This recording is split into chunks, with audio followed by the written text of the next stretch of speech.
नमस्कार दोस्तों, स्वागत है आप सभी का बायो मंत्र के यूट्यूब चैनल पर। और साथियों, आज की वीडियो में हम बात करने वाले हैं पादप प्रजनन के पार्ट नंबर 2 की। पार्ट नंबर 1 के अंदर हमने पढ़ा था कि पादप प्रजनन के उद्देश्य कौन कौन से हैं और इसकी डेफिनेशन और इसके बारे में कुछ परिचय जो है वैज्ञानिकों ने कुछ इसके बारे में बताया था। तो उन सभी की चर्चा हमने पार्ट नंबर 1 के अंदर की थी। और आज की वीडियो के अंदर हम बात करने वाले हैं पार्ट नंबर 2, मतलब पादप प्रजनन की क्रियाएं, एक्टिविटीज इन प्लांट ब्रीडिंग की जो है आज की इस वीडियो के अंदर हम बात करने वाले हैं। तो इसके अंदर कौन कौन से एक्टिविटीज की जाती है पादप प्रजनन के अंदर। देखिए, इसका जो मुख्य उद्देश्य है वो क्या है, हम यहां पर देखेंगे कि उन्नत किस्मों के विकास व बीज के वितरण तक की जितनी भी क्रियाएं होती है उन सभी को पादप प्रजनन की क्रियाओं के अंतर्गत हम पढ़ते हैं। ध्यान रखना है, यहां से हम बात करते हैं। चलिए स्टार्ट करते हैं कि उन्नत किस्म के विकास, उन्नत किस्म के विकास व बीज के वितरण तक की, बीज के वितरण तक की क्रियाएं जो है इसके अंदर की जाती है। और इन सभी क्रियाओं को हम पादप प्रजनन की क्रियाएं कहते हैं। ठीक है, तो उन्नत किस्म का विकास, हम यहां पर हमारा जो मेन उद्देश्य है वो है उन्नत किस्म का विकास करना और उसको हम जो है किसानों के पास में जो है उसको वितरित हम कर सके ताकि किसानों को उस चीज का लाभ मिल सके। चलिए स्टार्ट करते हैं आज के इस फर्स्ट टॉपिक के बारे में। हम देखें कि पादप प्रजनन की क्रियाओं में सबसे मुख्य और मेन पॉइंट जो है हमारे पास में क्या आता है। तो सबसे मेन चीज आपको ध्यान रखनी है, विविधता का विकास जो है सबसे महत्वपूर्ण टॉपिक है यहां पर हमारे पास में है। विविधता का विकास, विविधता के विकास में हम दो जो है यहां पर क्रिएटिव ऑफ वेरिएशन, इसको हम इंग्लिश में बोलते हैं। बात करें यहां पर विविधता के विकास में हम कौन कौन से टॉपिक यहां पर पढ़ने वाले। सबसे पहला टॉपिक हमारे पास में आएगा ग्रामीण, दूसरे टॉपिक पे आएगा जनन द्रव्य संग्रह, और तीसरा टॉपिक हमारे पास में आएगा पादप पुनर्स्थापन, और चौथा टॉपिक हमारे पास में आएगा संकरण, पांचवा आएगा उत्परिवर्तन, और छठा आएगा हमारे पास में जेनेटिक इंजीनियरिंग, आनुवांशिक अभियांत्रिकी। ठीक है, उसके बाद में हम बात करेंगे यहां पर कि किस तरीके से हम चयन करते हैं, मूल्यांकन करते हैं और फिर उनका गुणन करवाते हैं। गुणन करवाने के बाद में किसानों में उसको जो है हम डोनेट कर देते हैं या उसको हम वितरित कर देते हैं। तो ये सभी क्रियाओं पर हम जो है यहां पर चर्चा करने वाले हैं। जी हाँ दोस्तों, चलिए फर्स्ट टॉपिक के साथ में हम मुलाकात करते हैं, विविधता का विकास। देखिए, सबसे पहली चीज है कि फसल सुधार की सबसे मूलभूत जो आवश्यकता है ना वो ये है, सबसे मूलभूत आवश्यकता है, ये मूलभूत आवश्यकता है फसल सुधार या फसल को सुधारने के लिए सबसे मेन चीज है कि विविधता का विकास होना जरूरी है। दूसरी चीज, इसके बिना हम फसल को सुधार नहीं सकते हैं, या हम कहते हैं कि इसके बिना फसल को नहीं सुधारा जा सकता है, नहीं सुधारा जा सकता है। बात करें यहां पर, देखो विविधता कई प्रकार से उत्पन्न की जा सकती है। क्या दोस्तों, विविधता जो है कई प्रकार से उत्पन्न की जा सकती है, कई प्रकार से उत्पन्न की जा सकती है, उत्पन्न की जा सकती है। आगे बात करते हैं हम, हमारा जो फर्स्ट नंबर पे टॉपिक आता है कि कई प्रकार से कैसे हम उत्पन्न कर सकते हैं। सबसे नंबर 1 टॉपिक मैंने बताया आपको ग्रामीण है। क्या नाम है? ग्रामीण है। और ग्रामीण को हम इंग्लिश में बोलते हैं डोमेस्टिकेशन। क्या बोलते हैं दोस्त? डोमेस्टिकेशन। अगर आपने अभी तक नहीं पढ़ा है तो ध्यान से पढ़िएगा इस टॉपिक को, जो है बहुत ही इंपॉर्टेंट टॉपिक है। यहाँ पर हमारे पास में ग्रामीण की बात हम कर रहे हैं कि जो मनुष्य है वो जंगली पादपों को खेती के लिए उगाता है, उसी को हम कहते हैं ग्रामीण। मनुष्य क्या करता है? मनुष्य, देखो बिल्कुल शॉर्ट और सिंपल लैंग्वेज में जो है मैं आपको बताने वाला हूं। मनुष्य क्या करता है? जंगली पौधों को फसल या खेती के लिए उगाता है, खेती के लिए उगाना क्या कहलाता है? ग्रामीण कहलाता है। ठीक है, अब देखो पादप प्रजनन की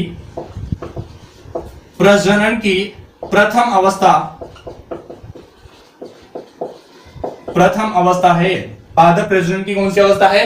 प्रथम अवस्था है। दूसरे नंबर पे हमारे पास में इंपॉर्टेंट टॉपिक आता है, उसका नाम क्या है? जनन द्रव्य संग्रह। क्या नाम है? जनन द्रव्य संग्रह की हम बात करने वाले हैं। जनन द्रव्य संग्रह। जर्म प्लाज्म कंजर्वेशन की जो है हम यहां पर कलेक्शन की हम जो है यहां पर बात करने वाले हैं। Germ plasm collection. Germ plasm collection क्या होता है? देखो, जंगली पादपों या हम कहें कि फसल की प्रजाति जो पूर्व में वहां पर स्थित थी, फसल की प्रजाति, बिल्कुल सिंपल लैंग्वेज में ध्यान रखना है आपको, फसल की प्रजाति प्लस जंगली संबंधियों के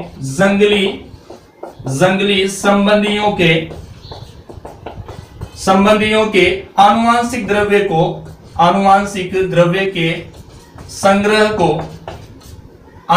द्रव्य के संग्रह को जनन द्रव्य संग्रह कहते हैं। ध्यान से सुनिएगा, पादप फसल प्रजाति तथा जंगली संबंधियों के आनुवांशिक द्रव्य के संग्रह को या समूह को क्या कहते हैं भाई? जनन द्रव्य संग्रह या जर्म प्लाज्म कंजर्वेशन कलेक्शन कहते हैं। बात करें तीसरे टॉपिक की। देखो, तीसरे टॉपिक की हम बात करें तो तीसरा टॉपिक हमारे पास में आता है कौन सा?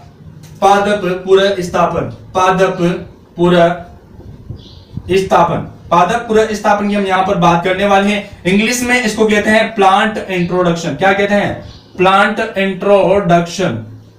और इसकी हम बात करने वाले हैं। देखो, फसल को ऐसे स्थान पर ले जाकर उगाया जाना जहां पर उस फसल की कोई भी प्रजाति या किस्म पहले से वहां पर नहीं है, ठीक है, या पहले से वहां उस स्थान पर या उस क्षेत्र में वो फसल या उसकी प्रजाति जो है उपस्थित ना हो, तो ऐसे स्थान पर ले जाकर उगाया जाना जहां पर उसकी प्रजाति नहीं हो, तो उसे हम कहते हैं पादप पुनर्स्थापन।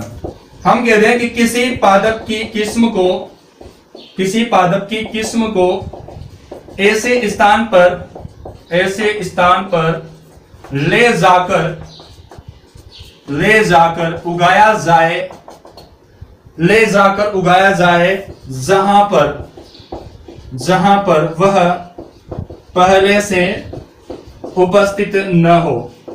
तो ऐसे स्थान पर ले जाकर उगाया जाना जहां पर वो पहले से उपस्थित ना हो। चलिए नेक्स्ट पॉइंट नंबर 4 की बात हम करते हैं, और पॉइंट नंबर 4 है हमारे पास में संकरण की बात हम कर रहे हैं। यहां पर हाइब्रिडाइजेशन की बात कर रहे हैं। जी हां दोस्तों, हाइब्रिडाइजेशन की हम बात कर रहे हैं। बात करते हैं संकरण। देखो, दो अलग अलग पादपों के बीच में संकरण करवा के उससे उन्नत किस्म को प्राप्त करना है, क्या कहलाता है? संकरण कहलाता है। या उनके गुणों में परिवर्तन करना है, क्या कहलाता है? संकरण कहलाता है। तो ध्यान रखना है, यहां से दो भिन्न भिन्न पादपों में संकरण करवाकर गुणों में परिवर्तन करना क्या कहलाता है? संकरण कहलाता है। ठीक है, अब बात करते हैं नेक्स्ट पॉइंट नंबर 5 की, और 5 पॉइंट नंबर जो है हमारे पास में आता है उत्परिवर्तन। क्या आता है? उत्परिवर्तन, या इसको हम कह देते हैं क्या? म्यूटेशन। क्या कहते हैं? म्यूटेशन। ध्यान रखना है आपको, म्यूटेशन की हम बात करते हैं उत्परिवर्तन की। तो किसी भी जीव के लक्षणों में आकस्मिक या वंशानुगत परिवर्तन होना ही क्या कहलाता है? उत्परिवर्तन या म्यूटेशन कहलाता है। ध्यान रखना है यहां पर आपको बात कि किसी भी जीव के लक्षणों में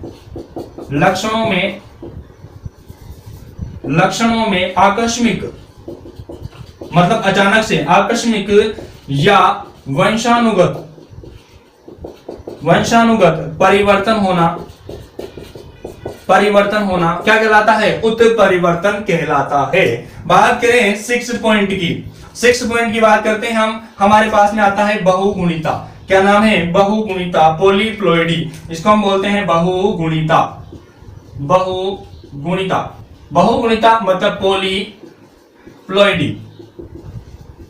बात करें बहुगुणिता की, देखो, किसी भी पादप के कायिक कोशिका में यदि गुणसूत्रों की संख्या 2n से अधिक हो जाती है तो उस अवस्था को हम बोलते हैं बहुगुणिता। क्या कहते हैं? बहुगुणिता या पॉलीप्लॉइडी। ध्यान रखना है आपको कि पादप की कायिक कोशिका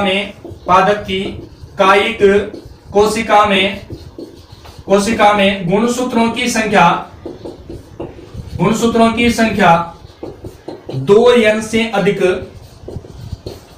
हो जाती है तो इस अवस्था को तो इस अवस्था को बहुगुणिता कहते हैं। नेक्स्ट बात करते हैं पॉइंट नंबर 7 की, और पॉइंट नंबर हमारे पास में 7 आता है आनुवांशिक अभियांत्रिकी। और आनुवांशिक अभियांत्रिकी को इंग्लिश में हम कहते हैं जेनेटिक इंजीनियरिंग, अभियांत्रिकी।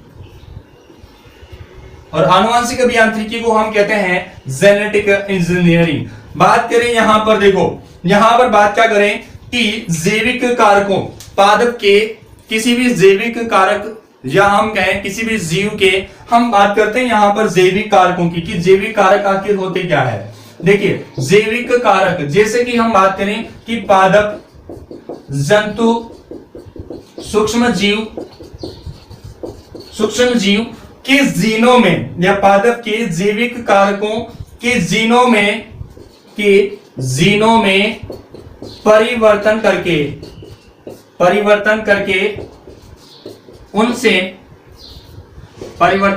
उनसे उपयोगी उत्पादों का निर्माण करना। उपयोगी उत्पादों का निर्माण करना ही क्या कहलाता है? निर्माण करना आनुवांशिक अभियांत्रिकी कहलाता है।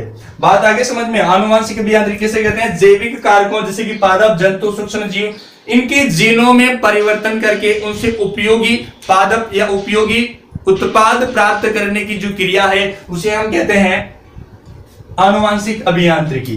ठीक है, ये थे हमारे क्या विविधता का विकास करने के लिए कुछ क्रियाएं हमें जो है ये काफी ज्यादा आवश्यक हैं, या हम कहें मूलभूत आवश्यकता है ये किसी भी पादप के गुणों में परिवर्तन करने के लिए, या किसी भी किस्म को या फसल को सुधारने के लिए सबसे मेन या मूलभूत आवश्यकता है विविधता का विकास करने के लिए। देखो सबसे पहला पॉइंट है ग्रामीण जनन द्रव्य, पादप प्रतिस्थापन, संकरण, उत्परिवर्तन, बहुगुणिता और आनुवांशिकी अभियांत्रिकी तरीके से। और आई होप आपको याद भी हो गई होगी, अगर याद नहीं हुई है तो 1 से 2 बार आपको जो है नोट डाउन इसको करना है। चलिए बात करते हैं यहां पर विविधता के विकास की हमने बात कर ली। अब बात करते हैं नेक्स्ट टॉपिक हमारे पास में आता है चयन का। और चयन करने के लिए देखो चयन कैसे किया जाता है, तो हमारे पास में दूसरा टॉपिक है चयन। टॉपिक कौन सा है? चयन। इसको हम क्या कह सकते हैं? चयन को हम क्या कह सकते हैं? सिलेक्शन करना। क्या कहते हैं? सिलेक्शन करना। और सिलेक्शन कैसे कर सकते हैं? देखो सारी क्रियाएं करने के बाद में हमारे सामने कुछ फसलें आती है, और उन फसलों में उत्तम गुणों वाली जो लाइनें होती है उनको ही छांटना क्या कहलाता है? चयन कहलाता है। तो यहां से ध्यान रख लेना आपको, उत्तम गुणों वाली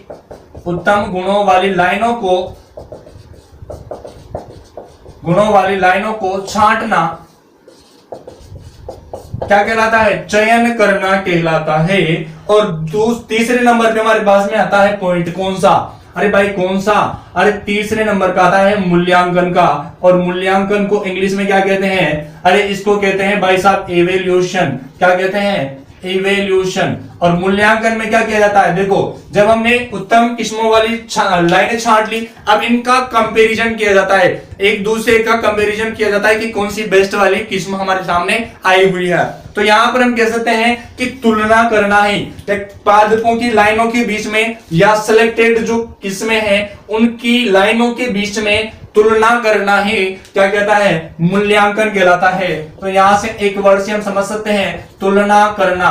किसकी तुलना करना? किस्मों की तुलना करना, सिलेक्टेड जो लाइनें हैं उनकी तुलना करना। और 4 नंबर पे पॉइंट आता है हमारे पास में, किसका? 4 नंबर पे पॉइंट आता है भाई साहब गुणन का। किसका आता है? अरे गुणन का। गुणन मतलब मल्टीप्लीकेशन जो है हम करवाएंगे, किस लिए? कि किसानों को हमें, अब देखो ये एक नई किस्म हमने बनाई है तो इसका लाभ किसको मिलना चाहिए? किसानों को मिलना चाहिए। तो किसानों को मिलना किस तरीके से मिलेगा? जब हम इसकी संख्या को बढ़ाएंगे, और संख्या को बढ़ाएंगे तो आसानी से किसानों में जो है उस बीज को हम पहुंचा सकते हैं, और इस तरीके से किसानों को लाभ जरूर मिलेगा।